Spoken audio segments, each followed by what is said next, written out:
Mi nombre es Estela Nayat y hoy vamos a hablar del misterio de la habitación 1046. Un hombre apareció asesinado en la habitación 1046 del President Hotel en Kansas City, con signos de tortura, pero sin ninguna pista, hasta que comenzaron a llegar unas extrañas llamadas telefónicas. ¿Intrigados? Acompañadme en esta misteriosa historia. Pero antes no olvidéis suscribiros a mi canal para ver más vídeos como este. Dadle a la campanita de notificaciones para que os avise cuando subo un nuevo vídeo. Y seguidme en mis redes sociales. Bajad las luces, subid el volumen. Y ahora sí, comenzamos. El misterio de la habitación 1046. Hoy hablaremos sobre el misterio de la habitación 1046. Allí sucedió un enigmático caso que sigue sin resolver a día de hoy, con unas pistas muy inquietantes. Si os gustó el misterio de la mujer de Isdal y el caso de Bela en el Olmo de la Bruja, este misterio es para vosotros. Pero empecemos por el principio. Nos trasladamos al Hotel President en Kansas City, Missouri, en el año 1935. El lujoso hotel, construido en el año 1926, contaba con 450 habitaciones y 14 plantas. A la 1:20 del mediodía del 2 de enero de 1935, un extraño hombre se registró en el Hotel President. Tenía un aspecto intimidante con su 1,80 m de altura y unos 80 kilos de peso. Los testigos determinaron que tendría entre 20 y 35 años. Iba bien vestido, con un abrigo negro. Llevaba el pelo marrón oscuro bien peinado hacia atrás. En el lado izquierdo de la cabeza tenía una gran cicatriz que era imposible de disimular. Y junto a la cicatriz tenía una deformidad en una oreja, llamada oreja de coliflor. Esta afección no es de nacimiento, está producida debido a un fuerte golpe en el pabellón auricular. Al recibir ahí un impacto, se produce un trombo que impide la llegada de sangre, y esto produce la muerte del cartílago, que comienza a tomar esta forma por la acumulación del tejido fibroso. Esta afección es muy común en luchadores de artes marciales o de deportes más violentos como el rugby. El hombre entró en la recepción del hotel, aparentemente sin equipaje, y se registró bajo el nombre Roland T. Owen. No puso una dirección completa, sino simplemente Los Ángeles. Y el botones del hotel, Randolph Prosp, le acompañó a la habitación. El huésped había pedido una habitación interior, que estuviera en los pisos superiores. En el ascensor, Roland, el huésped, se quejó al botones del precio de las habitaciones en el Hotel Muhlebach, donde había pasado la noche anterior. El precio en el Muhlebach era de $5 por noche, que equivaldría a $100 actuales. Y le dijo que el precio de $2 la noche que tenía el Hotel President le resultaba más razonable. Llegaron a la 10ª planta, donde estaba la habitación 1046. El botones abrió la puerta y dejó que Ronald pasara a la habitación. Le dio la llave y entró tras él. El huésped echó un vistazo a la habitación y entró en el cuarto de baño. Se sacó del bolsillo del abrigo un cepillo del pelo, un peine y un cepillo de dientes, y los dejó en el lavamanos. Esto fue como deshacer la maleta para él. Luego ambos salieron de la habitación, pero el botones se fijó que no habían cerrado la puerta, de modo que le pidió la llave al huésped, cerró y se la volvió a dar. Bajaron juntos al vestíbulo y Roland abandonó el edificio. A las 2 del mediodía, Mary Soptic, una limpiadora del hotel, llamó a la puerta de la habitación y una voz masculina le dijo que podía pasar. Ella se extrañó porque el día previo había una mujer allí y esperaba encontrarla a ella. Se disculpó, pero el hombre le dijo que podía limpiar el cuarto sin problemas. Las persianas estaban bajadas y la luz provenía de una lámpara en el escritorio de la habitación, algo que se repetiría en más ocasiones durante su estancia allí.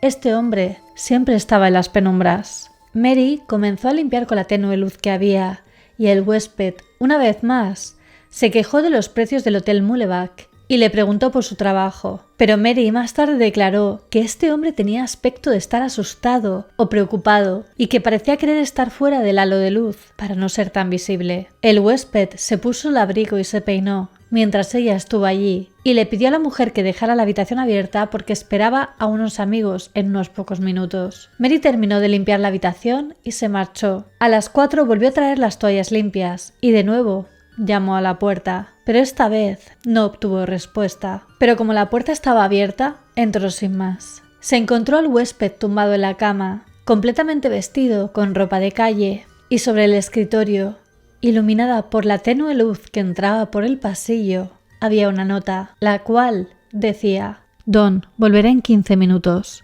Espérame. Al día siguiente, a las 10:30 de la mañana del 3 de enero, Mary Soptic volvió a la habitación 1046 para limpiarla una vez más. Pero cuando llegó, la puerta estaba cerrada con llave desde fuera. Pensando que no había nadie, Mary entró en la habitación. Pero cuando entró, el huésped estaba allí, de nuevo sentado en la oscuridad, como la vez anterior. Él la dejó entrar de nuevo, y ella comenzó a limpiar cuando de pronto sonó el teléfono, y el hombre contestó: No, Don, no quiero comer. No tengo hambre. Acabo de desayunar. No tengo hambre. Y colgó. El huésped le preguntó a Mary que si se encargaba de limpiar toda esa planta y si el hotel también era residencial, y de nuevo se quejó de los precios del muleback. Mary terminó y se marchó, y de nuevo regresó a las 4, como todos los días, a dejar las toallas limpias. Dentro de la habitación 1046 se escuchaban dos voces masculinas. Una voz desconocida que sonaba profunda y no era la del huésped preguntó que quién era. Ella dijo que traía toallas limpias, y la voz le contestó: No las necesitamos. Pero Mary sabía que en la habitación no había toallas, ya que ella misma se las había llevado aquella mañana, así que resignada se despidió y se marchó. A las 6 de la tarde llegó una nueva huésped al Hotel President. Su nombre era Jean Owen, y a pesar de la coincidencia del apellido, no tenía nada que ver con Rowland, el huésped de la habitación 1046. Volvía de haber estado de compras por la ciudad, pero se encontraba mal, con náuseas, de modo que había decidido no conducir de vuelta a casa aquella noche, y que lo más prudente sería pasar la noche en el hotel y regresar al día siguiente. Casualmente le dieron la habitación 1048, la que estaba junto a la 1046, donde se encontraba Rowland T. Owen. Llegó a su habitación y a las 6:50 de la tarde llamó a su novio, Joe Rayner, el cual trabajaba en una floristería de la ciudad, y le comunicó que se quedaría a pasar la noche en el hotel. Joe fue a visitarla sobre las 9:20 de aquella noche, y se quedó allí 2 horas, y luego se marchó. Y él no notó nada extraño mientras estuvo allí. Esa noche, en la otra punta de la ciudad, un hombre llamado Robert Lane salía de su trabajo en el departamento de aguas de la ciudad de Kansas a las 11 de la noche. Al salir del edificio con el coche y girar una calle, se encontró con una extraña visión. Había un hombre corriendo únicamente en camiseta interior, pantalones y zapatos. Esto era extraño para la época en la que estaban, pero también por la estación en la que se encontraban. Era enero y hacía mucho frío, poco más de 0 grados. Al pasar junto a él, el hombre levantó la mano haciéndole parar el automóvil. Robert Lane, sintiendo lástima por él, decidió dejarle subir al coche. El hombre, que de cerca tenía peor aspecto, se subió en la parte trasera y se disculpó, diciendo que había pensado que se trataba de un taxi. Robert se fijó que tenía un corte en el brazo, y el hombre le pidió que le llevara a algún lugar cercano donde pudiera coger un taxi. Robert le dijo: «Parece que te ha caído una buena», y él se limitó a mirar por la ventana y a murmurar: «Mañana mataré a alguien por esto». Se dio cuenta de que el hombre se agarraba al brazo, probablemente escondiendo una herida mayor. Robert le llevó a una calle donde solían parar los taxis y dejó allí al extraño hombre, el cual le agradeció el transporte y salió del vehículo. El hombre se acercó a uno de los taxis e hizo sonar la bocina, haciendo que el taxista saliera de un restaurante cercano, y Robert se alejó con el coche. Sin embargo, en la habitación 1048, Jean sí que escuchó algo después de que su novio Joe se marchara. Eran las voces de hombres y de mujeres, hablando con voz fuerte, peleando, discutiendo y profiriendo insultos. Estuvo a punto de quejarse a recepción, pero finalmente no lo hizo. Quizá provinieran de una fiesta que estaba teniendo lugar en la habitación 1055, pero a ella le pareció que estaban más cerca. Charles Blocker era el botones encargado del ascensor y comenzó su turno a medianoche. Había acompañado a varias personas hasta la fiesta y estuvo ocupado hasta la 1:30 de la madrugada, hora tras la cual la mayor parte del hotel se tranquilizó, excepto la fiesta de la habitación 1055. Charles más tarde recordó una cara que le resultaba familiar. Una mujer que acudía con frecuencia al hotel a habitaciones ocupadas por hombres, por lo que dedujo que era una prostituta. Entre la 1 y las 3 de la mañana la había acompañado a la 10ª planta. Ella pidió que la dejara en la habitación 1026. 10 minutos más tarde, el botones recibió la señal para volver a la 10ª planta. Era la misma mujer, quejándose de por qué el huésped la habría llamado si no estaba en su habitación, y diciendo que era muy extraño porque este hombre era puntual con sus citas. Quizá no tuviera relación, o quizás sí. ¿Podría ser que buscaba la habitación 1046? Dijo entonces que quizá estuviera en la habitación 1024, porque había una luz encendida allí, así que decidió permanecer en la planta. Pero no sabemos a qué habitación entró. Allí estuvo 30 o 40 minutos más, hasta que el botones volvió a ser llamado a la 10ª planta. Allí estaba de nuevo la mujer, que bajó hasta el recibidor. Luego volvió a entrar en el ascensor, pero con otro hombre, y el botones los acompañó a la 9ª planta del hotel. Sobre las 4:15 de la madrugada, la mujer bajó sola de la 9ª planta y abandonó el hotel. 15 minutos más tarde, el botones recibió una llamada de la 9ª planta. Era el hombre con el que había subido la mujer. Le dijo que no podía dormir y que se iba a dar un paseo. Sin embargo, Charles Blocker, el botones, sabía que esto era un farol porque ese hombre no iba a dormir en el hotel, ya que sabía que no era un huésped. El botones describió al hombre como un señor de 1,70 m y delgado, con un abrigo marrón claro y unos zapatos y un sombrero marrones. La mujer que había estado con él tenía una estatura similar, tenía el pelo negro y llevaba un abrigo de piel negro también. Al día siguiente, viernes 4 de enero, a las 7 de la mañana, la operadora de la centralita telefónica del hotel, de la Ferguson, vio un aviso en su panel. Provenía de la habitación 1046 y la señal significaba que el teléfono llevaba mucho tiempo descolgado. No habían entrado ni salido llamadas de esa habitación en toda la noche, por lo que debía de estar averiado. Así que mandó al botones Randolph Prosp a sustituir el teléfono. Randolph llegó a la habitación 1046 y aunque había un cartel de no molestar, llamó a la puerta. El huésped le dijo que podía pasar. La puerta estaba cerrada por fuera, de modo que volvió a llamar. La voz que procedía a la habitación dijo que pasara y que encendiera la luz. Pero como no podía entrar porque no llevaba la llave, Randolph simplemente le gritó a través de la puerta que por favor colgara el teléfono, y bajó y le contó a la operadora lo que había pasado. Le dijo que probablemente el huésped estuviera borracho y que debía de esperar una hora más. A las 8:30 de la mañana el teléfono seguía descolgado, así que la operadora mandó a otro botones, Harold Pike, a solucionar el problema. Harold llegó a la habitación 1046 y seguía colgado en la puerta el cartel de no molestar, y la puerta todavía estaba cerrada, pero él sí que llevaba la llave maestra del hotel. Entró en la habitación y se encontró al huésped tumbado en la cama, desnudo. A primera vista le pareció que estaba borracho. La tenue luz que entraba por el pasillo parecía mostrar unas manchas oscuras en las sábanas, pero el botones no encendió la luz. Se limitó a dirigirse hacia el teléfono. Vio que habían tirado el teléfono al suelo, así que lo recogió, lo reemplazó por el que traía y se marchó. Él también le dijo a la operadora que pensaba que el huésped estaba borracho. A las 10:30 de la mañana, la operadora avisó que de nuevo el teléfono de la habitación 1046 estaba descolgado. Volvió a enviar al primer botones, Randolph Prosp. Este subió hasta la 10ª planta y volvió a llamar a la puerta de la habitación 1046, pero no obtuvo respuesta. Abrió la puerta y entró. A unos 60 centímetros de la puerta se encontró una terrible escena. El huésped estaba de rodillas y apoyado sobre sus codos, sujetándose la cabeza, la cual estaba ensangrentada, con las manos también manchadas de sangre. Randolph encendió la luz, entró, colgó el teléfono y pudo ver sangre en las paredes, en la cama y en el cuarto de baño. Se asustó mucho y bajó apresuradamente a pedir ayuda. Volvió con el subgerente del hotel, pero cuando volvieron solo podían abrir la puerta 15 centímetros, ya que el huésped se había desplomado en la habitación e impedía la entrada. Los empleados llamaron inmediatamente a la policía y a un médico, los cuales llegaron 20 minutos más tarde.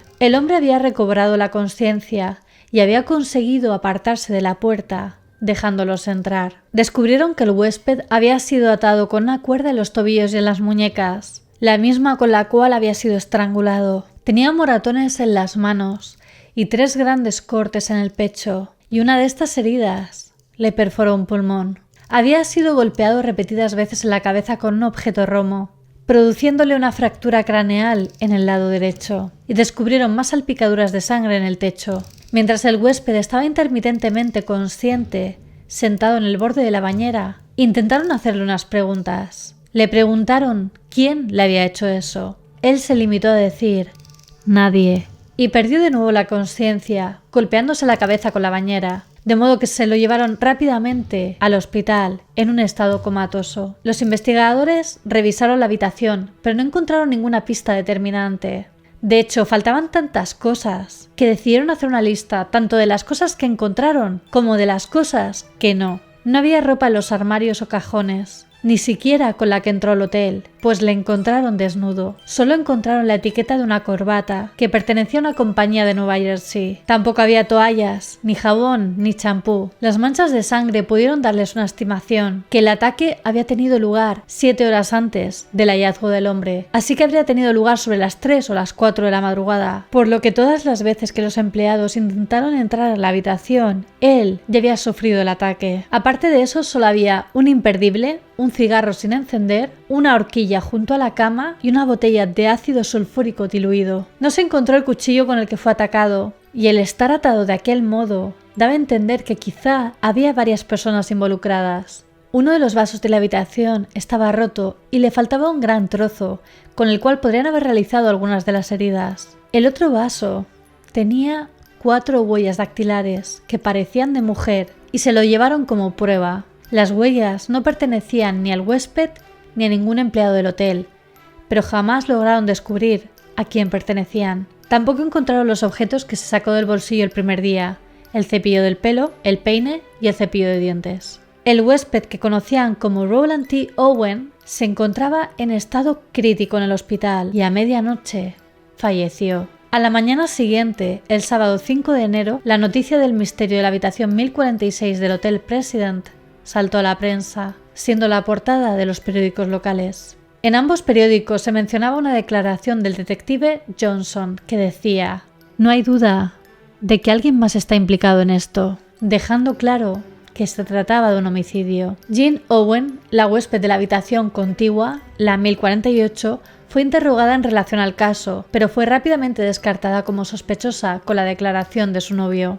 La policía investigó a la víctima, Rowland T. Owen, pero el caso es que no se encontró ningún registro de él. Ese nombre simplemente no existía. Y eso solo complicaba más la investigación, porque ahora no solo tenían que encontrar la identidad del asesino, sino la de la víctima también. El lunes 7 de enero, la policía decidió hacer una exposición pública del cuerpo de la víctima en una funeraria local, esperando que alguien pudiera identificarlo. Unas 300 personas pasaron por la funeraria, pero nadie conocía el nombre de la víctima. Sin embargo, alguien, aunque sin saber su nombre, pudo reconocer al hombre. Era el trabajador de la compañía de aguas, Robert Lane.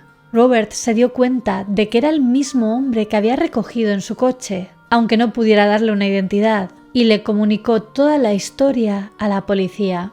Las autoridades archivaron la información, pero eran bastante escépticos con la historia, puesto que consideraban que si la víctima hubiera entrado con ese aspecto como el descrito por Robert al hotel, en camiseta interior y sangrando, hubiera llamado bastante la atención y no podría haber pasado desapercibido. El Botones había proporcionado a la policía el dato de que el día previo la víctima se había hospedado en el hotel Muleback, y al comprobarlo se dieron cuenta de que lo había hecho bajo un nombre diferente, Eugene K. Scott, de Los Ángeles, pero ese nombre también era falso. La investigación comenzó a estancarse.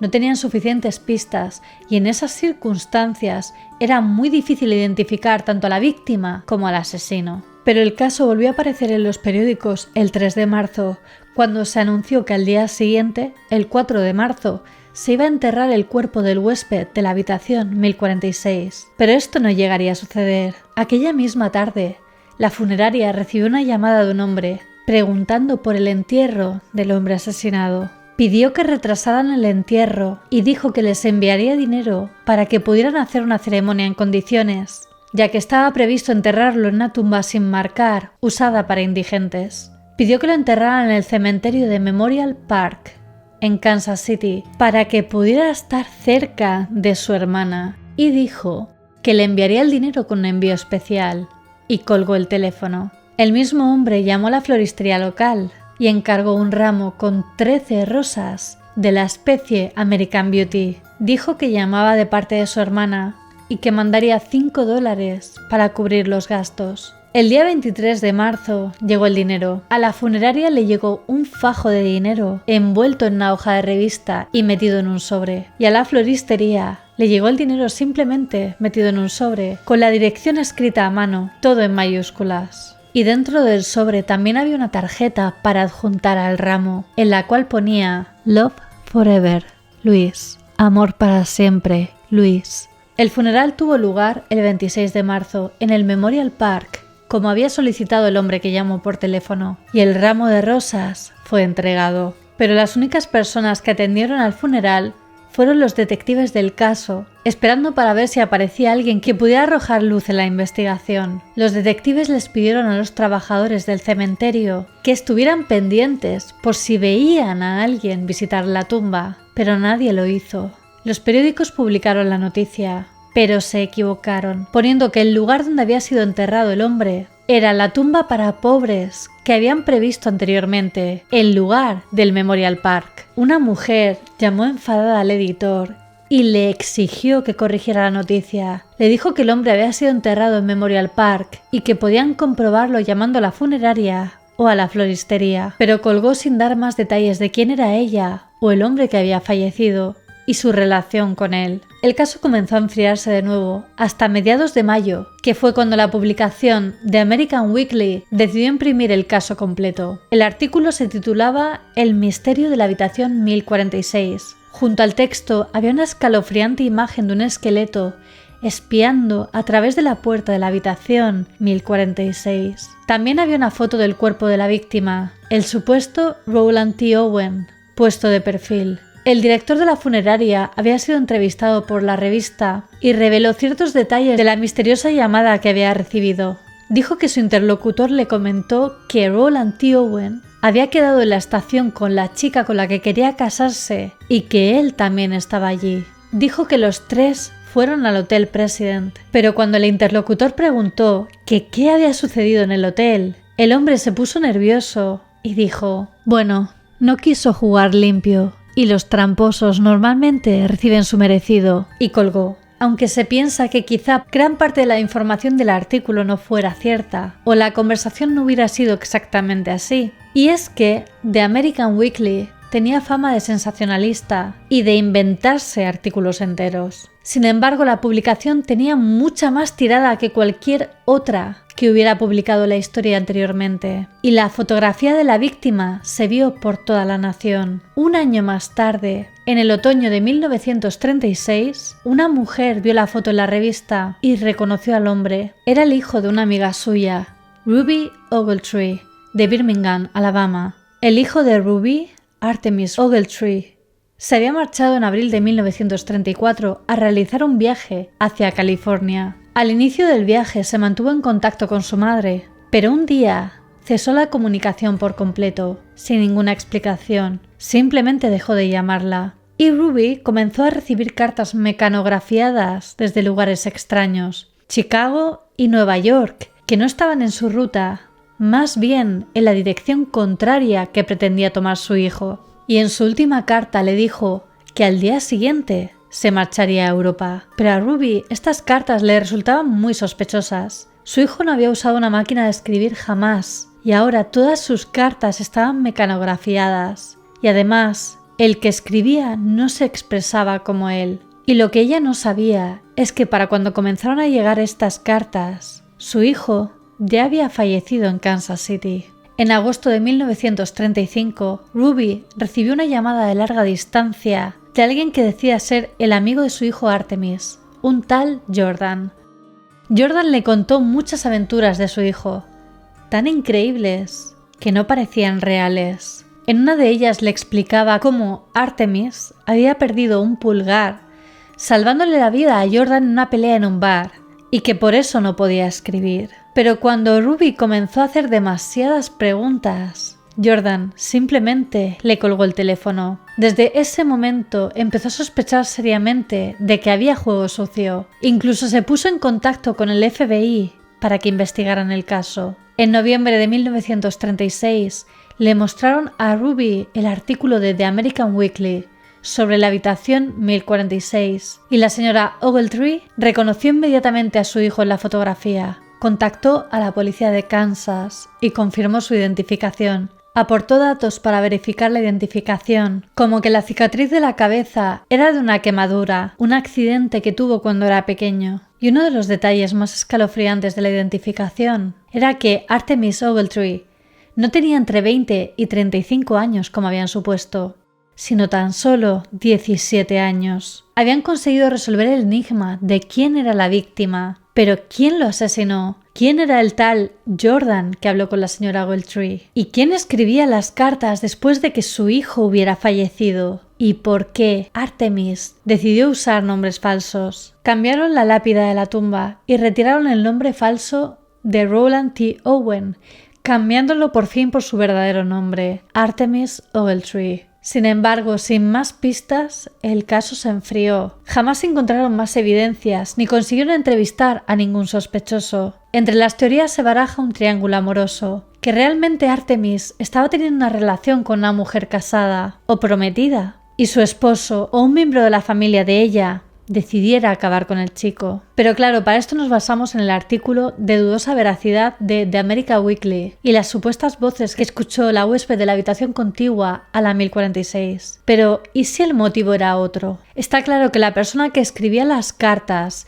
y que habló con la madre de Artemis se estaba inventando situaciones y personajes con todo lujo de detalles que no eran reales. Seguro que su nombre no era Jordan, ni era amigo de Artemis. Quizá su hermana ni siquiera existiera y quizá el triángulo amoroso que había insinuado en las llamadas telefónicas tampoco. Seguramente la tal Louise que firmaba las cartas tampoco existía. Otras teorías invierten el triángulo amoroso, diciendo que era él el que estaba prometido y rompió el enlace para estar con otra mujer, y por eso los miembros de la familia de su ex prometida le mataron. Y otros piensan que tiene que ver con el crimen organizado, ya que en la nota que había en su habitación se podía observar el nombre Don, y en la llamada telefónica que hizo. Don, aparte de ser un nombre, también es usado como título para jefes de la mafia. En 1937, un hombre llamado Joseph Ogden fue arrestado por disparar a otro hombre. Joseph intentó enviar el cuerpo a Memphis metido en una bolsa. Durante la investigación, los detectives pudieron determinar que se había registrado en un hotel de Kansas bajo el nombre falso de Donald Kelso en octubre de 1934, y el caso es que estaba registrado en el hotel con alguien más, un tal Duncan Ogletree. Ogletree no es un apellido muy común, por lo que comenzaron a sospechar que Duncan era un alias para Artemis y Donald para Joseph. ¿Sería este el Don que estaban buscando? Hay una teoría que dice que quizá eran amigos y Artemis le robó la novia a Joseph y él se lo hizo pagar. O quizá Joseph era el hermano de la chica a la que Artemis le rompió el corazón. Es posible que el motivo por el cual usaba nombres falsos era porque estaba huyendo de alguien. Quizá fue un ataque por venganza. Y en otra teoría se comenta que quizá eran gays o bisexuales, y al estar en los años 30 mantuvieran la relación en secreto. Por eso se veían en hoteles y usaban nombres falsos. Quizá alguien los descubrió y se tratara de un crimen de odio contra Artemis por su orientación sexual. El ataque fue brutal. Le ataron de pies y de manos, le estrangularon y le dieron una paliza. Y esto implica que pudiera ser por un tema personal. Está claro que el que lo hizo conocía muy bien a Artemis Ogletree, lo suficiente como para saber que hablaba a menudo con su madre y cómo contactar con ella. También lo bastante como para preocuparse de dónde descansaban sus restos y para enviarle 13 rosas rojas. Y el misterio de la habitación 1046 sigue intrigándonos hasta el día de hoy. Y bueno, hasta aquí el caso. ¿Y vosotros qué pensáis? ¿Qué sucedió en la habitación 1046? ¿Quién escribía las cartas? Decídmelo en los comentarios. Como siempre me ayuda mucho que si os ha gustado el vídeo lo compartáis en vuestras redes sociales. Dadle a like, así sabré que queréis que haga más vídeos como este. Suscribíos a mi canal y dadle a la campanita de notificaciones. No olvidéis seguirme en todas mis redes sociales, os las dejo por aquí y en la descripción, especialmente en Instagram, que es donde estoy más activa y subo un material muy interesante. Y ahora sí, me despido. Nos vemos en el próximo vídeo. Recordad que subo nuevos vídeos cada semana. ¡Hasta pronto!